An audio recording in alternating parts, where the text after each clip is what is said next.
Mohan Roy was not a Christian, nor did he want to become a Christian. He was a Brahmo. He established a sect which is based upon the Upanishads. That is a debatable point because he is buried in the Christian cemetery, even today. He is buried in a Christian cemetery in Calcutta. And he was buried in Bristol. His body was brought from Bristol to Calcutta by Dwarkanath Tagore, one of the CMs of the Tagore family. And he was in correspondence with Emerson. He was against reforming Christianity.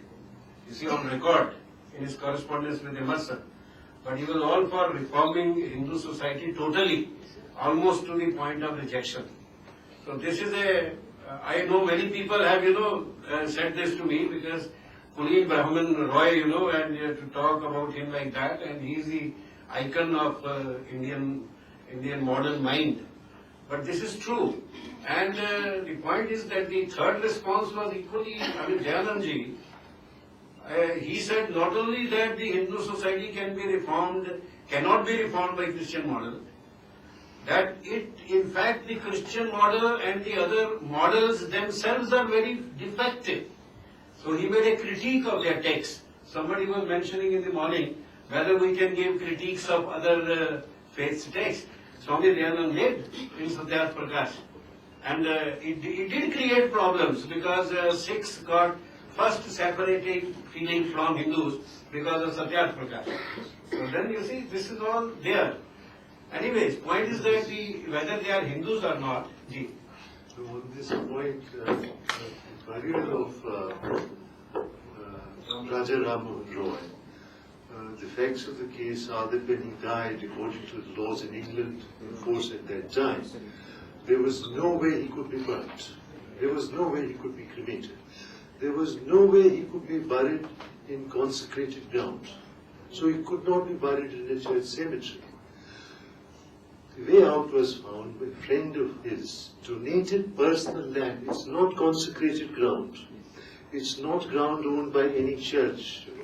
It is private property. The solution for this theological conundrum, if you like, was found through the institution of private property. As for the transfer of his body by Dwarkanath Tagore, I don't know from where your authority comes. Dwarkanath Tagore has nothing to say. No, not Dwarka, the Vijendranath or somebody, but it Tagore Sion. No, Definitely no, one of the Tagore Sion. I think there is some mistake. No, there is none. His body was brought by one of the Tagore Sions from England to Calcutta.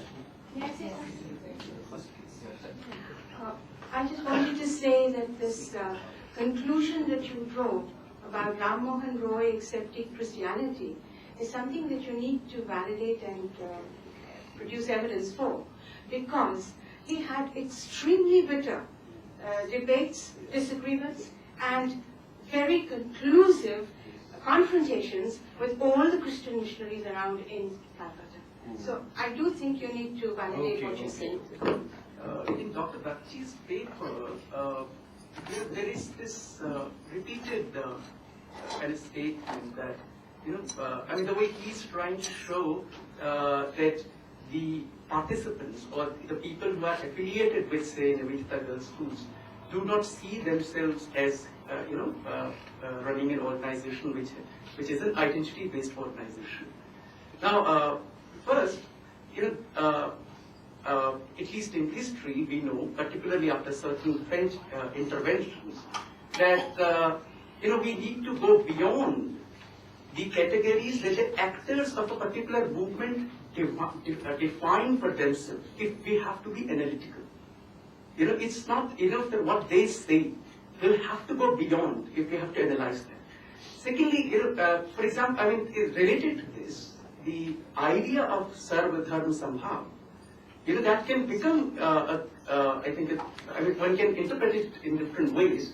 I would rather suggest that if that is really the motive, and that exists alongside with this notion that it is not an identity-based organization, then perhaps you will like to look at whether they really do something to incorporate the diverse traditions of Indian tradition, of Indian subcontinent, or maybe of the entire universe, in their teachings. Because, and secondly, that inclusion whether that inclusion is to the extent that it changes the perception of the others, who do see it as an identity organization, identity-based organization. That's, I think you have made the point. Any response? Also, to say we are not Hindu but we belong to this mission is in itself an identity assertion. That's right. It's a minority identity assertion, a denial of the majority identity. Actually, I have found that students from other communities, they also take admission in the school. I have seen that the Muslim girls, they are in the school, and But that's true even of RSS schools. Plenty of RSS schools that have a lot of Muslim students, even in but even then, I have found that the Muslim girls, they are practicing namaz in front of the Murti of Sardari, in the that particular place where the worship are taken.